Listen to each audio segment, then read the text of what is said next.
Bonjour les sportifs connectés, c'est Jérôme du blog montrecadosgps.fr. Hier, Apple a annoncé, alors parmi différentes annonces, la nouvelle Apple Watch Ultra 2. Et je peux d'ores et déjà vous dire qu'elle ne va pas déchaîner les passions. L'Apple Watch Ultra, c'était quelque chose de vraiment complètement nouveau. C'était un nouvel univers tourné vers le sport outdoor, les environnements extrêmes. Alors ils en ont rajouté, ils en ont fait un petit peu trop à mon goût. Ça avait été ma première critique de l'Apple Watch Ultra, si vous en souvenez. Il y avait une autonomie doublée, et ça c'était, à mon avis, le premier argument déclencheur d'achat. C'est-à-dire que, à mon avis, il y a beaucoup plus de gens qui ont acheté une Apple Watch Ultra juste pour avoir une Apple Watch avec plus d'autonomie que pour réellement aller faire de l'alpinisme, de la plongée et de la course dans les déserts. Comme on pouvait s'y attendre, Apple, ils sont sur un cycle de renouvellement de produits tous les ans. Donc, ils ont sorti une Apple Watch Ultra 2 avec des évolutions que je qualifierais de subtiles, comprenez, presque nulles, quoi.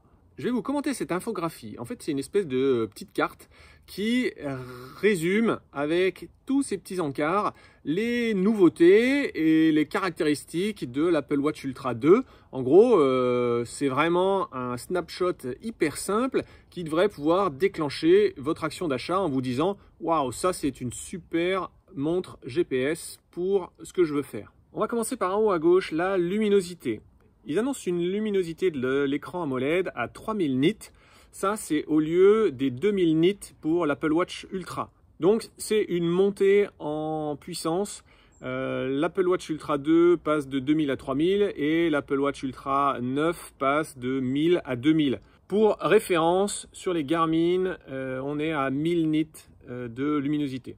Et je dois dire que j'ai jamais entendu personne se plaindre d'un manque de luminosité sur un écran AMOLED à 1000 nits. Donc, a fortiori, j'ai jamais entendu quelqu'un se plaindre de la luminosité de l'Apple Watch Ultra. Donc pour moi, cette nouvelle caractéristique passée à 3000 nits, je pense que ça changera strictement rien. En fait, selon les gens se plaignent sur les écrans AMOLED, c'est plutôt la baisse d'intensité lumineuse. Lorsque l'écran, même en mode Always On, réduit son intensité lumineuse pour économiser de l'énergie et revient à pleine puissance que sur un mouvement de poignet ou une pression de bouton. Donc, pour moi, concrètement, ces 3000 nits, ça ne changera rien. Ensuite, Apple nous annonce un altimètre qui fonctionne de moins 500 mètres à plus 9000 mètres. Alors, moins 500 mètres, il ne faut pas seulement penser à de la plongée. Bien sûr, on n'ira jamais à moins 500 mètres avec une Apple Watch. Le profil plongée, il est limité à 40 mètres, on y reviendra. Et l'étanchéité, elle est toujours à 100 mètres. Mais il y a des endroits dans le monde, dans les Pays-Bas et probablement ailleurs, où on peut effectivement descendre en dessous du niveau de la mer. Je ne sais pas si vraiment il y a un endroit terrestre où on peut descendre à moins 500 mètres. Et puis un maximum à 9000 mètres. Donc là, on voit tout de suite l'objectif. L'objectif, c'est de pouvoir dire, vous pouvez monter en haut de l'Everest avec votre Apple Watch Ultra. Franchement, je dois dire que je m'étais jamais intéressé à ces spécifications techniques des altimètres barométriques. Donc, je suis allé voir par curiosité la Suunto verticale. La Suunto verticale, elle a une plage de fonctionnement pour son altimètre qui est de moins 500 mètres jusqu'à 9999 mètres. Donc là, rien d'extraordinaire à la plage qu'annonce Apple de moins 500 à plus 9000. Encart suivant, la Modular Ultra Watch Face. Bon, ça c'est juste la nouvelle watch face personnalisable qui sera exclusive à l'Apple Watch Ultra 2, c'est-à-dire qu'on ne la retrouvera pas sur l'Apple Watch 9. Elle est personnalisable, on peut y faire changer les champs de données qui apparaissent dessus. Bref, une nouvelle watch face. Apple nous annonce ensuite des nouvelles couleurs de bracelets. Pas des nouveaux bracelets, des nouvelles couleurs. Bon, alors globalement, ils sont moins flashy, ça tourne plus autour du gris et du bleu. Et là où il n'y a rien de très original, c'est que ceux qui étaient bleus sur l'Apple Watch Ultra sont devenus orange, par exemple le bracelet Ocean, et ceux qui étaient orange sont devenus bleus, par exemple le bracelet boucle alpine. S9 SIP, c'est la nouvelle puce qui fait tourner la montre, plus rapide, mais généralement, je dois dire qu'on ne s'en rend pas compte. D'année en année, les puces des smartphones s'améliorent, mais comme on leur demande de plus en plus de fonctionnalités, finalement, au quotidien, dans l'usage quotidien, on ne se rend pas compte de la différence. Et là, je pense qu'on ne s'en rendra pas compte. L'Apple Watch Ultra était déjà très fluide, elle fonctionnait déjà très bien. Donc là, on verra l'encart suivant qui parle de Siri. Alors effectivement, peut-être que sans cette nouvelle puce, Siri ne pourrait pas fonctionner sur l'Apple Watch Ultra. Mais je pense que dans l'utilisation pour la majorité des gens, on verra même pas la différence. Siri. Maintenant, Siri va être embarqué sur l'Apple Watch Ultra 2.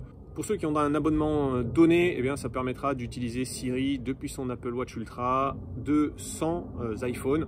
Bon, moi, je n'utilise pas Siri sur iPhone, mais peut-être qu'il y a des gens qui l'utilisent. Moi, globalement, je ne l'utilise pas parce que je trouve que je vais plus vite sans Siri. En fait, si je veux la météo, j'ouvre mon écran d'accueil, je clique sur l'appli météo et j'ai tout de suite la météo. Alors que Siri, souvent, c'est dépendant du débit du réseau. Et souvent, il faut attendre le temps qu'il cherche. Et après, il nous pond un résultat, mais au final, on a attendu. Donc moi, perso, je ne suis pas emballé par ça, je ne l'utilise pas. Nouvelle fonctionnalité pour le vélo. Alors ça, c'est pas propre à l'Apple Watch Ultra 2, c'est en fait lié à la mise à jour WatchOS 10.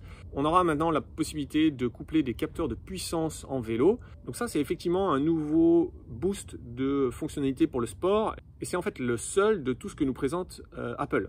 Mais encore une fois, ce n'est pas spécifique à l'Apple Watch Ultra 2. Dans cette mise à jour de WatchOS 10, il y aura aussi les cartes topo. Là, c'est surprenant, mais Apple n'a pas fait de focus là-dessus, n'a pas insisté là-dessus. Et en tout cas, pour nous, Français, ces cartes topo ne sont pas disponibles en France. J'ai déjà utilisé la version bêta de WatchOS 10 sur mon Apple Watch Ultra 1. Et il n'y a absolument rien de dispo en France. Localisation précise de l'iPhone. Alors clairement, bon ça j'en ai rien à faire. Non, j'en ai rien à faire. J'en ai rien à faire et je suis presque déçu que Apple ait rien eu de mieux à présenter dans cette infographie pour l'Apple Watch Ultra 2 que de présenter la localisation plus précise de l'iPhone. Dommage.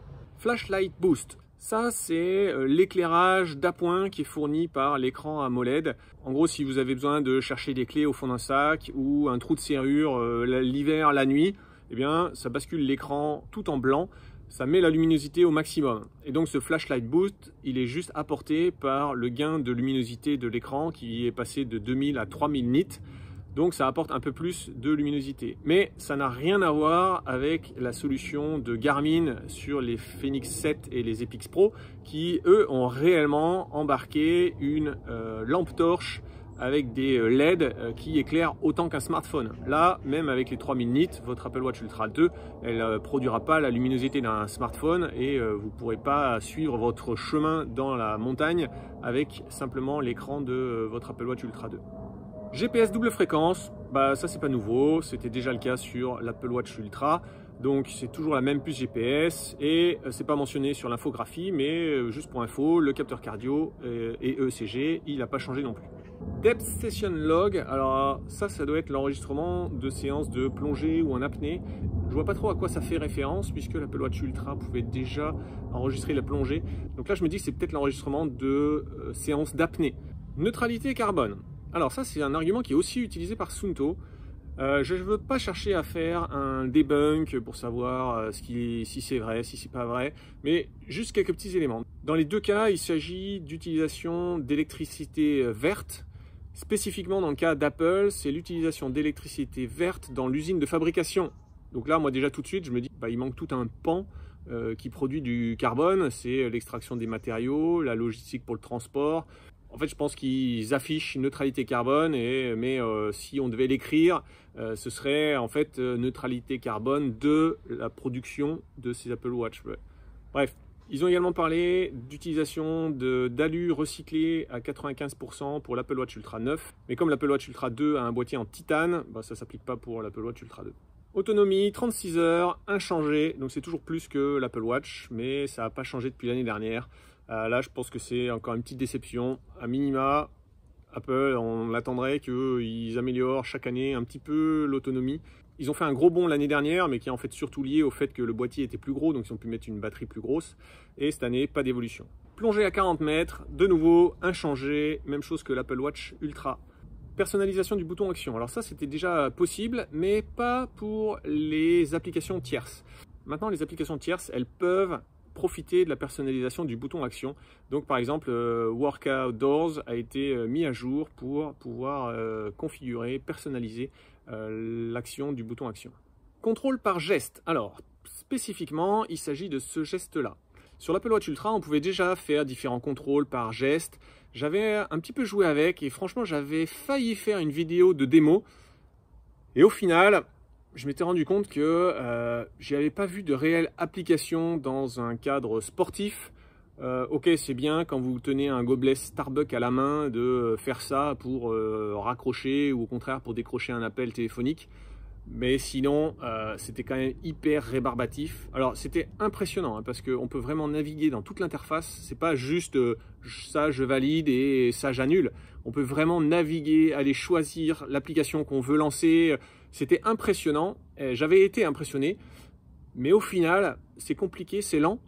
Et je voyais pas trop à quelle utilisation ça pouvait servir, autre que faire une démo pour s'amuser au début, quoi.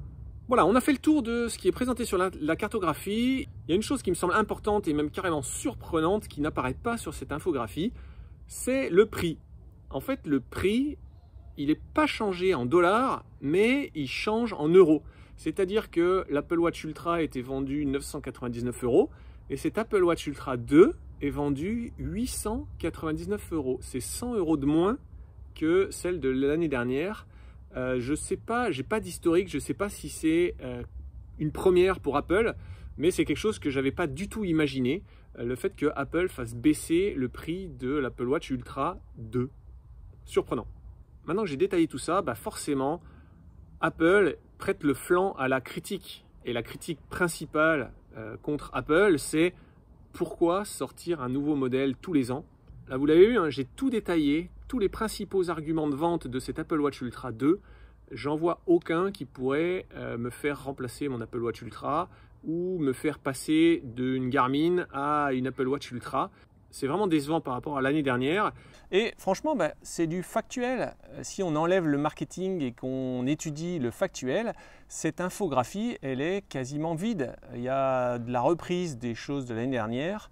Mais voilà, sans marketing, cet Apple Watch Ultra 2, il n'y a rien.